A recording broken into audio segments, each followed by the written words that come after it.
Interviewer Samuel Grossman in Paris, France. C'est bon? Alors vous en étiez aux tailles de chaussures. Oui, mais je voudrais revenir sur une scène d'Auschwitz. Quand ils nous ont amenés pour la première fois aux douches. D'abord, en arrivant, nous étions 24 heures toutes nues en attendant ces fameuses douches. Ils nous ont dit attachez vos lacets, rangez bien vos vêtements, regardez bien la place où vous les avez déposés pour les récupérer après la douche. Tout était très bien organisé. Alors ils nous ont emmenés dans les douches et ils nous ont laissés comme ça à l'intérieur. Il y avait à peu près 800 femmes. Et nous ne savions pas si c'est le gaz ou si c'est l'eau qui va arriver. Eux, les SS, étaient derrière les fenêtres du bâtiment des douches en train de rire et d'un seul coup, ils ont commencé à crier « le gaz arrive ». Alors une panique terrible. Quand nous sommes sortis, il y avait 8 personnes de piétiner. C'était l'amusement. Heureusement, l'eau est arrivée, ce n'était pas le gaz.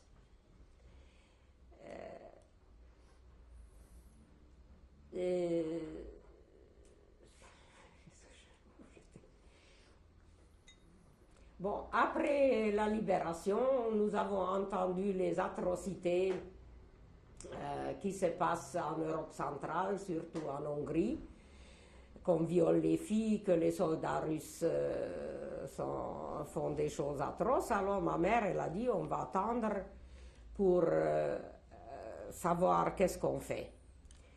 Et à ce moment, Innsbruck a passé la brigade juive. Je me rappellerai toujours qu'ils se sont arrêtés dans la rue principale, les Champs-Élysées d'Innsbruck, le Maria-Theresienstrasse. Ils ont commencé à arrêter la circulation, danser une hora. C'était quelque chose pour nous fantastique, tellement les Allemands ont tremblé. Et ils nous ont raconté, entre autres, qu'ils prennent les Allemands en stop dans leur camion, et quand ça marche bien vite, ils les balancent dehors. Bon. Et un de ces brigades juives était un garçon de notre ville. Nous lui avons dit, essaye de trouver la famille Nagel et dis-leur que nous sommes vivants. Il a vraiment transmis le message en arrivant en Tchécoslovaquie parce qu'il cherchait sa famille. Seulement, comme on rentrait que 5 mois après, notre famille a dit qu'ils ont dû attraper le typhus et il n'existe plus. Alors, quand nous sommes arrivés en bas du château, j'ai appelé ma tante. Elle a poussé un cri inimaginable parce qu'ils ne s'attendaient pas à nous voir vivants encore. Ils ont eu des inventions diaboliques. Le premier jour où on est arrivé à Auschwitz-Birkenau, ils nous ont entassés dans des baraquements où on ne pouvait absolument ni s'asseoir, uniquement rester debout tellement on était nombreux. Et dans un coin, ils ont mis une sorte de coton. Et je me suis dit, je vais m'appuyer à ce coton, ça va être mieux. C'était du coton de verre qui donne des démangeaisons atroces. Voilà, des petits amusements comme ça. À Plaschow, j'ai connu une femme allemande qui nous a dit, une fois on était à Zell-Appel, elle nous a raconté qu'elle-même a jeté, elle nous a montré le mur, 30 000 bébés en les attrapant par les pieds contre ce mur.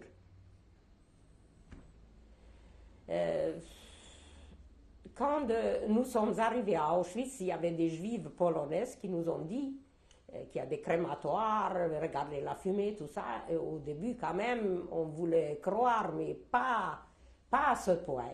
Alors, ils nous ont donné une réponse tout à fait exacte, qui s'est avérée tout à fait juste. Ils ont dit, vous n'avez qu'à regarder le ciel d'Auschwitz, il n'y a aucun oiseau, jamais, parce que les oiseaux ne supportent pas l'odeur des cadavres.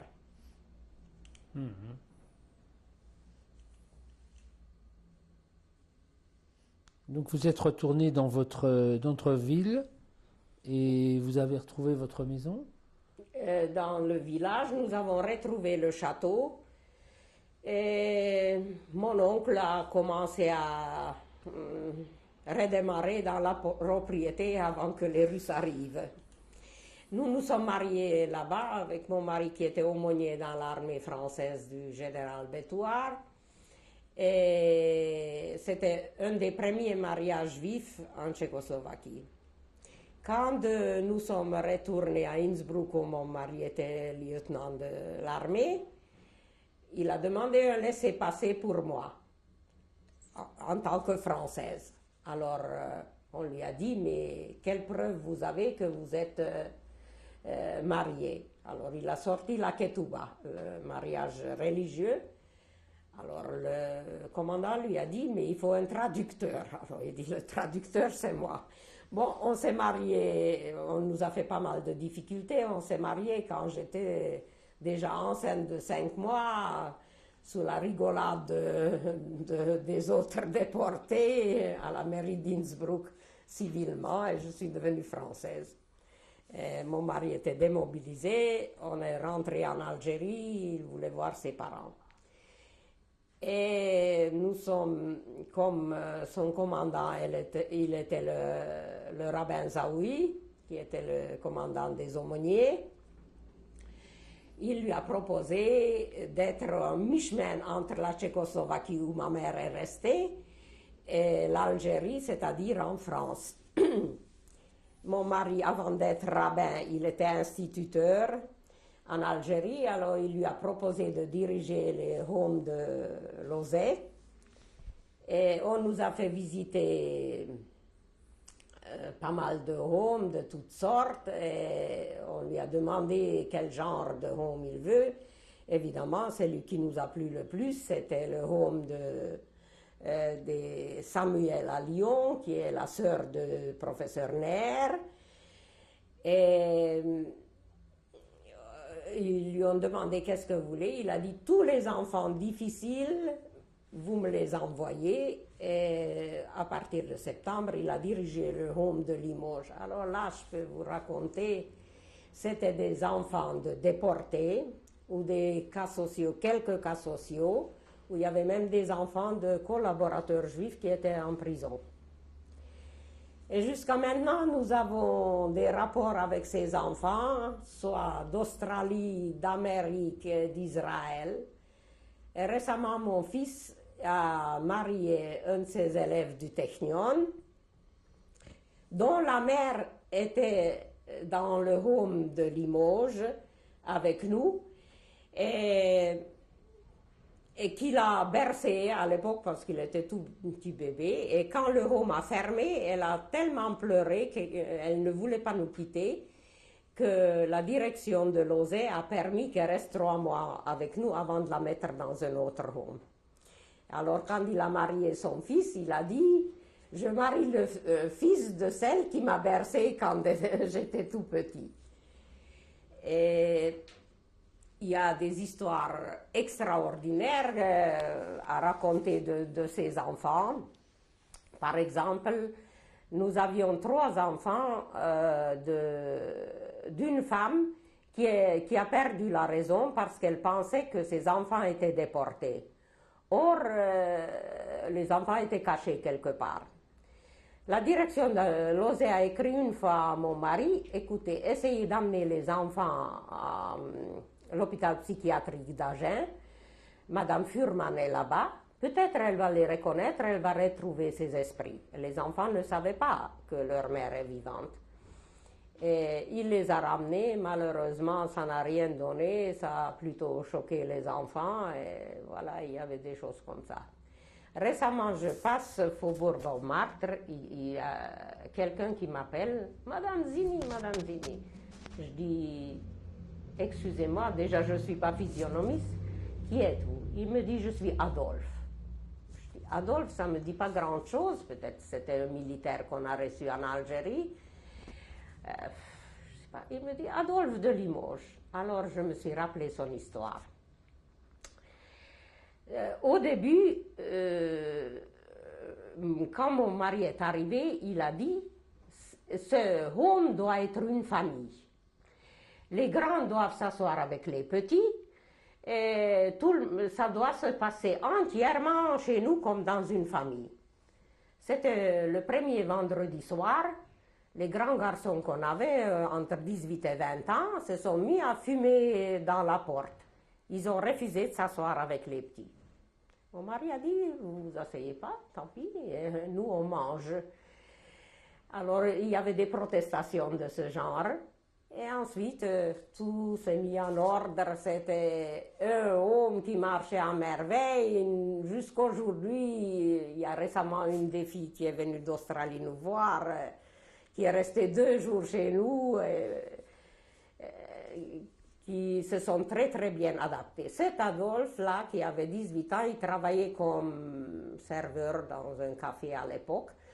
Et je lui avais donné un jour de l'argent, j'avais au pressing à Limoges un costume, je lui ai dit ramène-le-moi.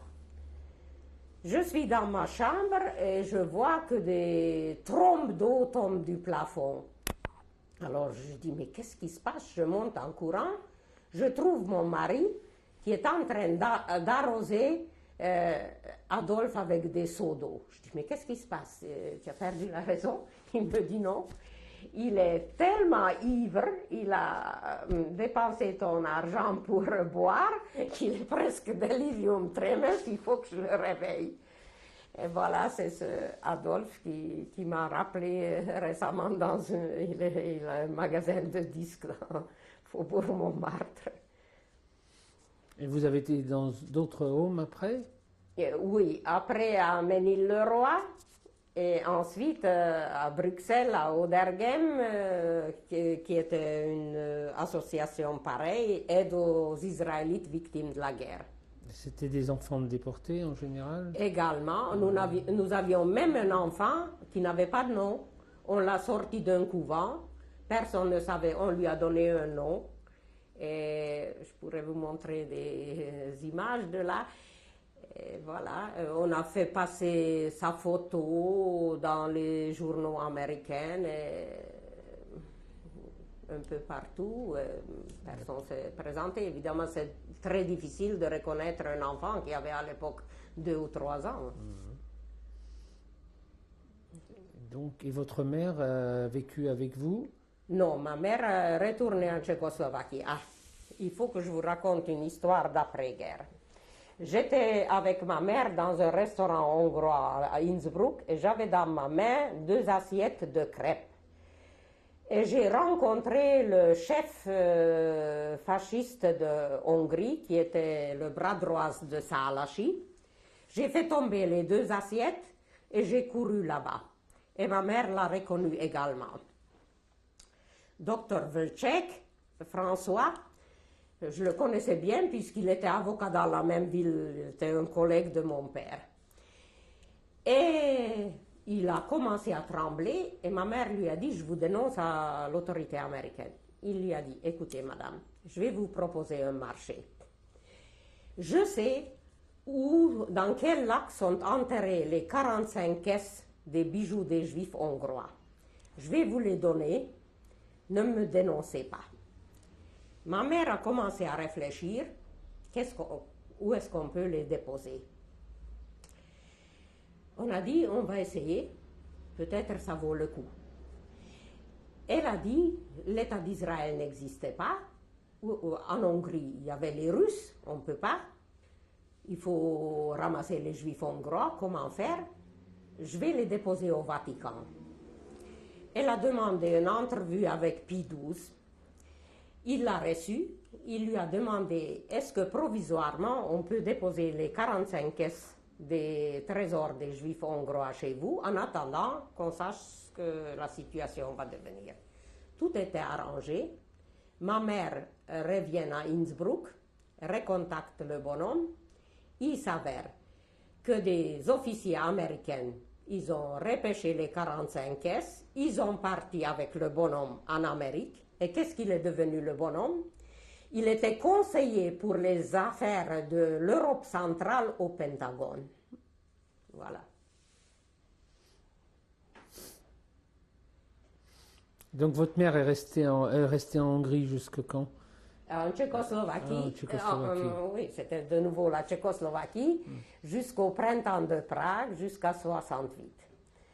Elle est sortie à 68 et elle a dû, pour toucher les réparations allemandes, vivre à Cologne. Elle a vécu combien de temps à Cologne? Elle a vécu de 68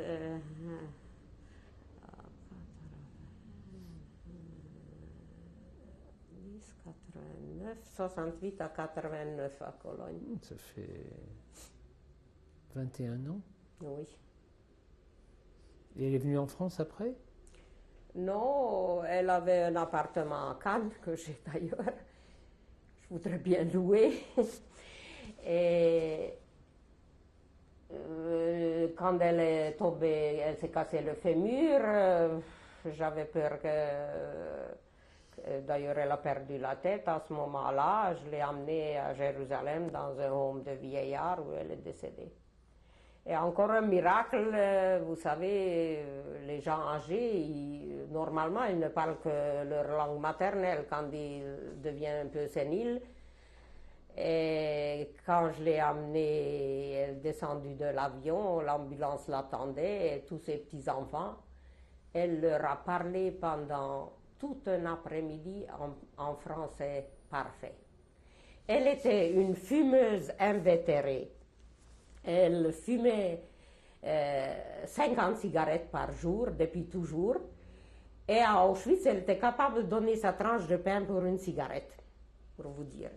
Quand elle est arrivée la première fois en visite en Israël et qu'elle a vu ses petits-enfants rabbins, elle était bien embarrassée le Shabbat comment faire. Et du jour au lendemain, elle a arrêté de fumer.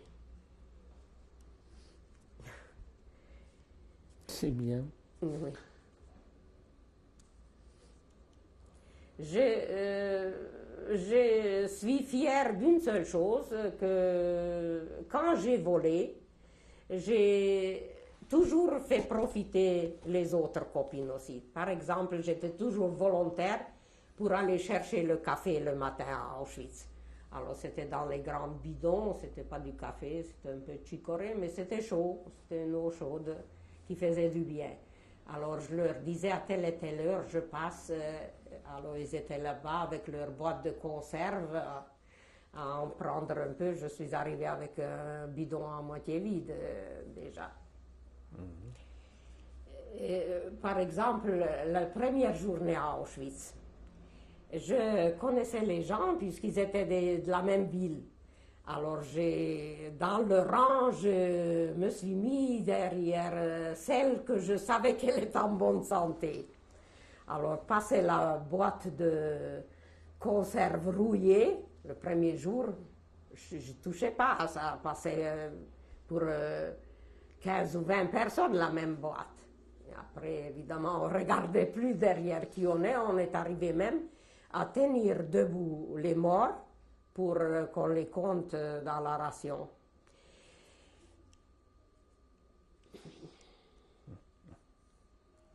Je voudrais vous raconter le tatouage et le rasage. Où aussi il y avait une chose incroyable, un tableau qu'on devrait reproduire. D'ailleurs, ma mère, elle avait ça dans la tête depuis toujours. Elle disait, il faut que je fasse un film sur Plaszow et sur Auschwitz, il n'y a rien à faire. Elle écrivait depuis sa jeunesse déjà des nouvelles, des poésies. Elle était une femme extrêmement cultivée, qui connaissait la littérature allemande par cœur et beaucoup de choses. Et quand on est arrivé, on nous a rasés partout, vous savez, on passait. Qui c'était les gens qui nous rasaient? C'était des jeunes garçons juifs. Et je me rappelle, à côté de moi, il y avait une jeune fille, et quand il l'a rasée dans les endroits les plus impossibles, le jeune garçon, il l'a reconnu, il dit bonjour, Margit, ou je sais pas, Janine. Et la fille, elle voulait lui parler parce qu'elle le connaissait, mais en se voyant toute nue comme ça, un mot lui sortait pas de la bouche. Ensuite, la piqûre de brome. Vous savez, au début, le premier jour, il y avait beaucoup de femmes qui demandaient quelque chose. Elles avaient leurs règles. Les Allemandes riaient. Ça ne va pas durer, ne vous inquiétez pas, ça va passer. Avec une même aiguille rouillée, on a reçu cette piqûre de brome et le lendemain, il n'y a plus personne qui était réglé. D'ailleurs, après la guerre, nous ne savions pas si nous allons pouvoir avoir des enfants. Et il y avait, quand ils nous ont fait le numéro, ma mère, elle a essuyé. Elle a dit, je ne suis pas une vache, je ne vais pas rester avec ça. Évidemment, elle a reçu une gifle et on l'a refait.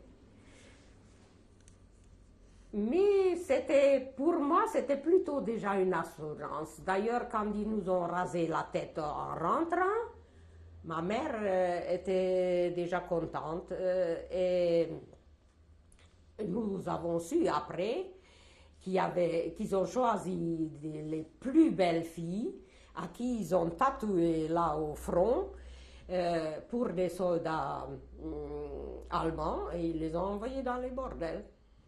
D'ailleurs, la Lagerelteste qu'on avait, elle nous a raconté son histoire. Elle était très élégamment habillée tout le temps. Elle m'a dit, chaque année, un SSI me fait un enfant. Je m'en vais en Allemagne accoucher. On élève l'enfant dans un orphelinat sous un nom allemand, et surtout s'il est blond. Alors là, ça recommence encore plus vite. Et c'était son sort. Vous vouliez dire quelque chose avec le... Vous aviez une petite histoire à raconter sur votre livre, dans votre livre. Sur ce que ma mère a écrit. Attendez. C'est bon. Planze, c'est le village où on était libérés. C'était un matin d'avril. Le soleil réchauffait les sommets des hautes montagnes sur lesquelles, ça et là, on apercevait encore des traces de neige. Dans les Alpes, le printemps fait irruption brusquement. Là où la veille on ne voyait encore rien, des fleurs épaisses, des feuilles gorgées de sève avaient surgi du sol. Dans cet environnement avançait péniblement une petite troupe de femmes enveloppées dans des couvertures grises. Les pieds chaussés de sabots usés, elles se traînaient avec difficulté. Leur visage était pâle, livide, décharné.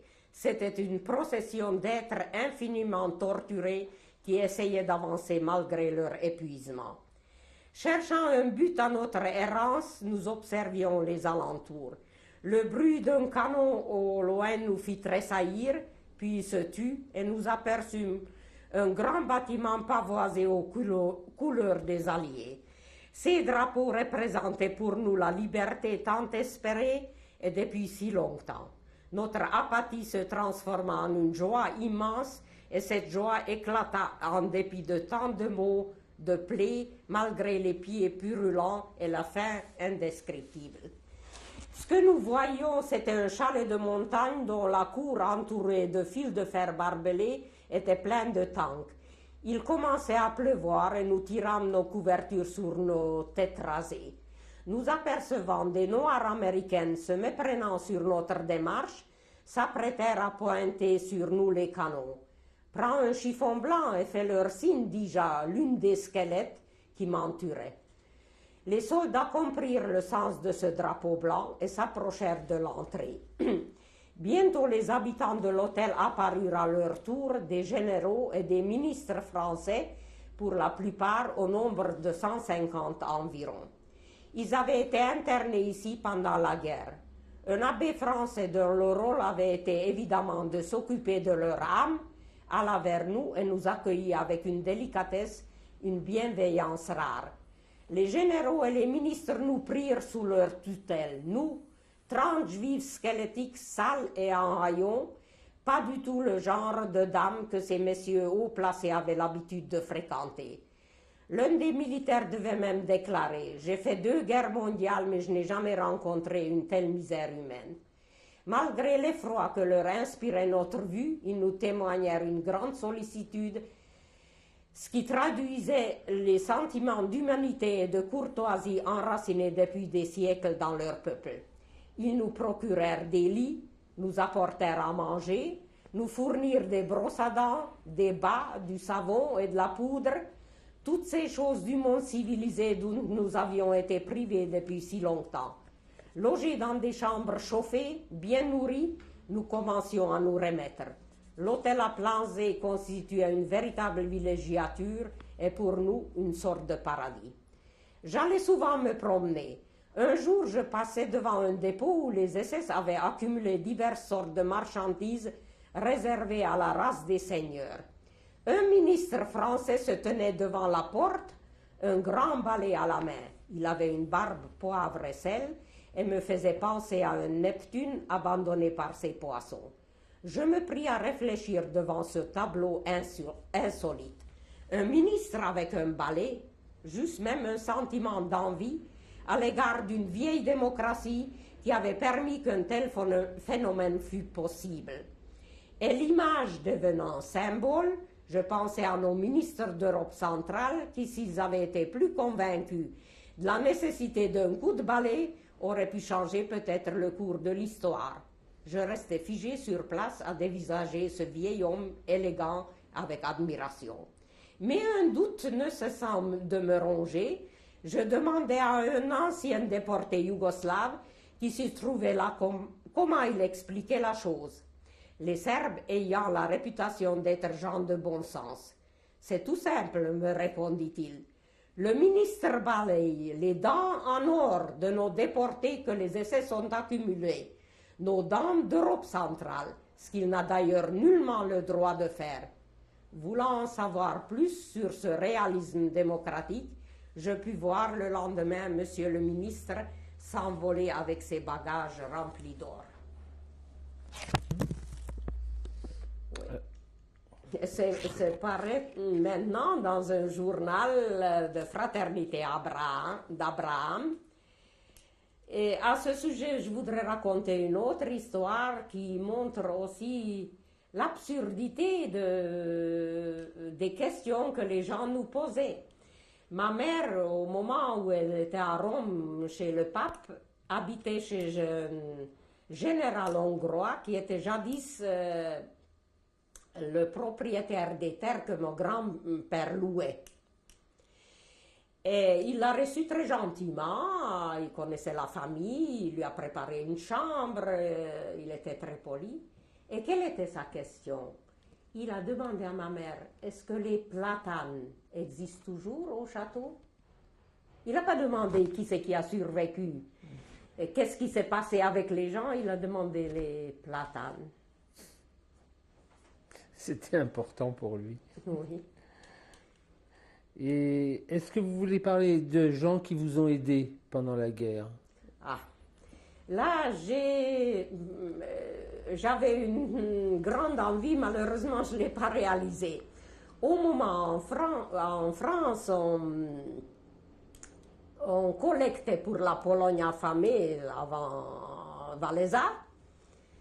J'avais envie d'écrire une lettre et d'écrire une scène au pape. Nous étions à Plaszów, à côté du fil de fer barbelé, et avec moi, il y avait une jeune fille de 13 ans qui était très grande, et c'est pour ça d'ailleurs qu'elle a survécu, qui est dans le kibbutz Haogen maintenant en Israël, et qui avait évidemment très faim. À 13 ans, on supporte la famine encore plus mal qu'un adulte. D'ailleurs, à ce sujet, je peux vous dire que les gens aisés qui sont arrivés à Auschwitz supportaient mieux la famine que ceux qui étaient dans la misère. Et c'est un peu logique peut-être. Alors, à ce moment-là, à Plaszów, une paysanne passait devant le fil de fer barbelé avec un panier rempli de carottes qui débordaient. Et comme elle connaissait un peu le slovaque qui ressemble au polonais, elle a dit à la paysanne, « Madame, j'ai tellement faim, soyez gentille, jetez-moi une seule carotte. » Et vous savez quelle était la réponse de la paysanne polonaise? Elle lui a craché. Alors je voulais écrire ça au pape. Et les gens, c'était très, très, très rare qui ont aidé. On avait On avait un médecin qui soignait ma grand-mère avant la déportation, qui avait un cancer de l'estomac, qui avait besoin de la morphine. Et lui-même, il était morphinomane.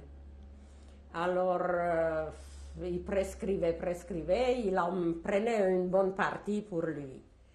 Et une fois, quand il était dans un état tiers, une de mes tantes a dit moule, c'est-à-dire il est chicore, il est piqué, quoi. Et ce médecin chrétien qui connaissait un peu le yiddish parce que ou l'allemand, il avait des camarades dans son enfance. Il a sauté, il a dit mais pas du tout. Mais qu'est-ce qu'il faisait? Il allait d'un médecin juif à l'autre, il le menaçait pour qu'il lui fasse des prescriptions et ils les ont fait évidemment. Mais ça, c'est pas vraiment une aide. Non, c'était pas C'est pas vraiment une aide. Non. Vous savez, on nous raconte que le jour où on est parti, on avait rôti un canard. Évidemment, personne n'avait envie de manger. On avait un chien, on a posé le canard devant le chien.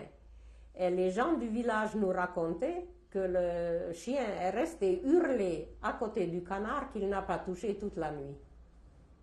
Alors voilà, l'aide. C'était lui le plus fidèle. Oui, plus que les hommes. Bon. Qu'est-ce qu'il reste là? Fini? On va arrêter, puis on va faire les photos maintenant. Hein? Peut-être, oui. Ok. Alors vous expliquez ce qu'il y a là. Oui, c'est le château de mon grand-père qui l'avait acheté de plus grand fabricant de meubles de Hongrie, le Böti. Et tout était en marqueterie, les plafonds, les parquets. Il y avait 25 chambres. Et nous nous sommes mariés après la guerre. Le château existait encore avant l'entrée des Russes. Tout était refait. Il y avait une salle de bain style mort avec des vitraux de Vénus sortant de la coquille. Avec des escaliers, la baignoire avec des escaliers très profonds pour y rentrer. Et nous avons eu la choupa au milieu de l'escalier. Et avant de partir, nous avons, chacun de la famille a donné un bijou que nous avons enterré dans le jardin, dans le parc du château.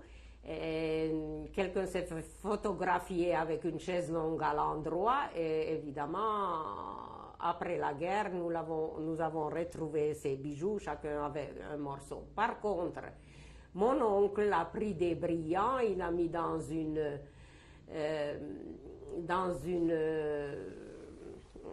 un tube de dentifrice, il est allé la nuit avec sa canne, il a fait un trou, il l'a enterré à côté d'une des statues. Il y avait plein de statues dans le parc qui existent, paraît-il, au musée de Leva encore aujourd'hui.